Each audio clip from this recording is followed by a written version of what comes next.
Can't win. As you can see, I've got lights on and everything, but it looks like I'm flipping. Oh, the hell with it. Let's do it like this.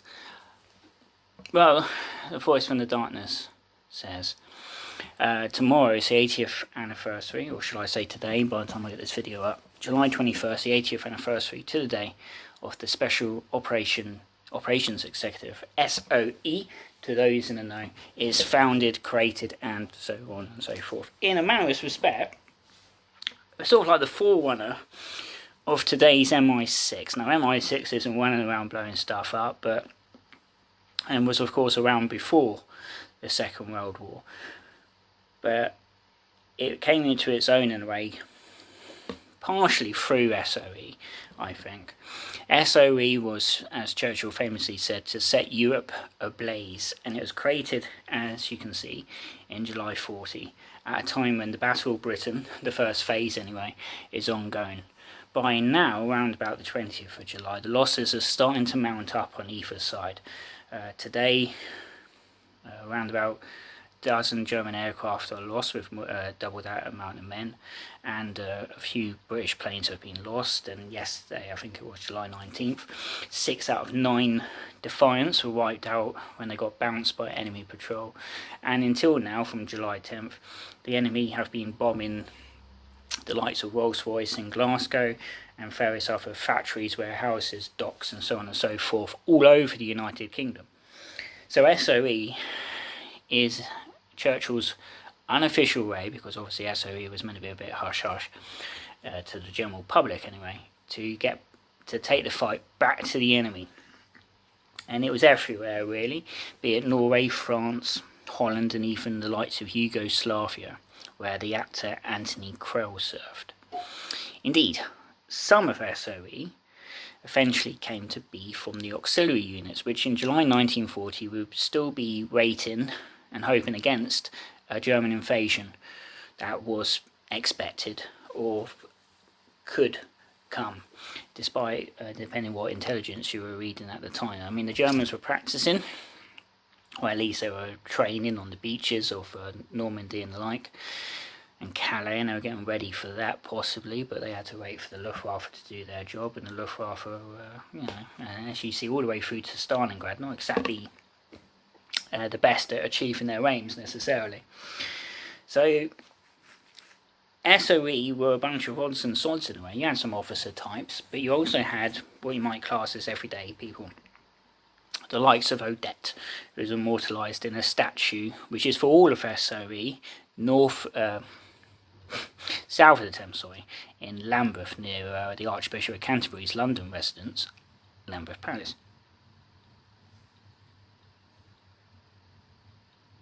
As soon as I say that, it sounds like artillery fire.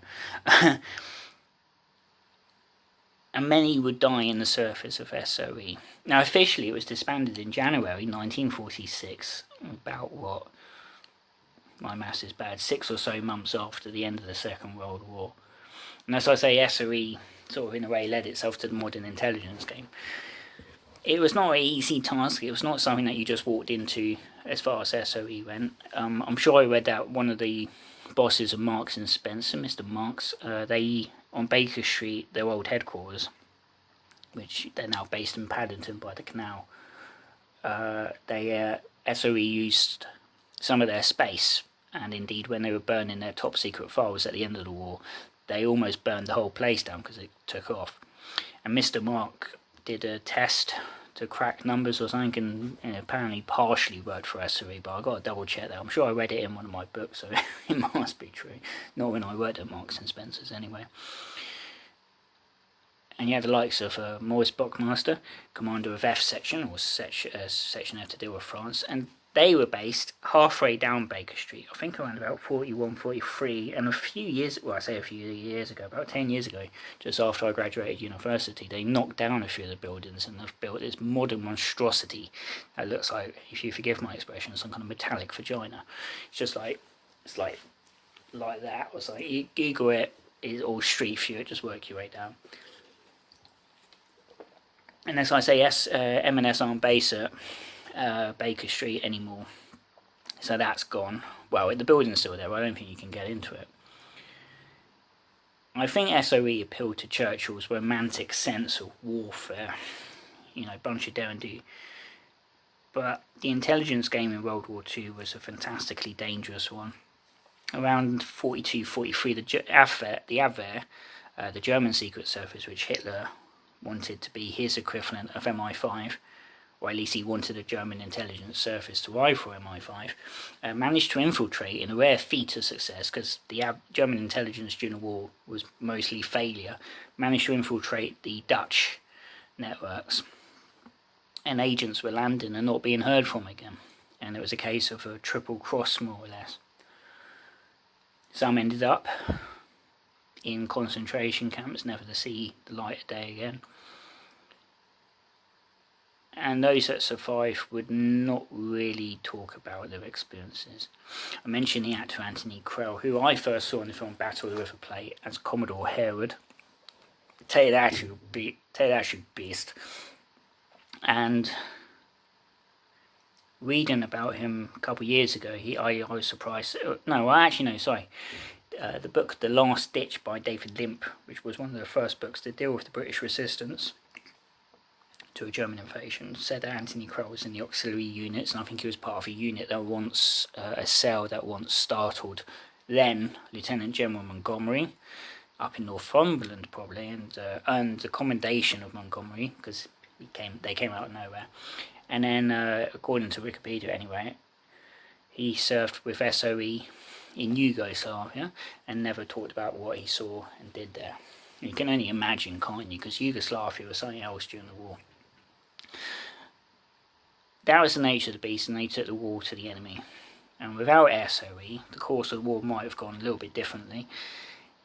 Every part of the war claims to have made an imprint of it, but the Second World War, certainly for the British, was a succession of tiles when pieced together and walked upon led to victory at some point. So SOE, Enigma, or that's to say Ultra, the Royal Navy, the Royal Air Force, D-Day, everything came together along the way.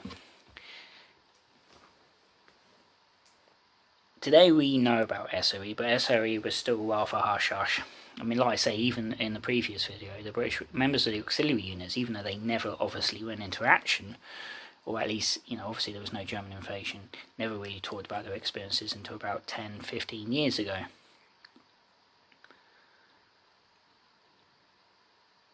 So they made a difference. And hopefully, in 20, 30, 40, maybe 100 years, if we're still here as a species, it's not looking likely at the moment, we'll remember all of them, including SOE. Because though 80 years ago those brave chaps of the RAF put a foot in Hitler's door and gave him his first bloody nose, really, or at least made him think again, were it not for them, the likes of SOE wouldn't have sprung into action. It would have been bloody hard, I would have thought, for anything to have happened if the Battle of Britain had been won by Germany. But they helped in the occupied countries, working with assistant network. They must have had a headache working in France because of all the problems that there were there. And as I say, they're now remembered in a statue, or a bust even, of Odette Saro. Why have I got my name? I probably got my names wrong, I apologise, but I walked past it towards the end of 2018, and I think apparently it's been there since 2009, but I don't really go that part of Lambeth. And it's humbling to think that once upon a time, men and women parachuted into occupied Europe to do things that my generation and the younger generation would shrink from the idea of doing. And they were people younger than me in some cases. I'm 30 odd now. So that's SOE is what it is. I apologise for the lighting. Sunset is now getting increasingly earlier every day. And we'll have a succession of Battle of Britain videos soon, hopefully.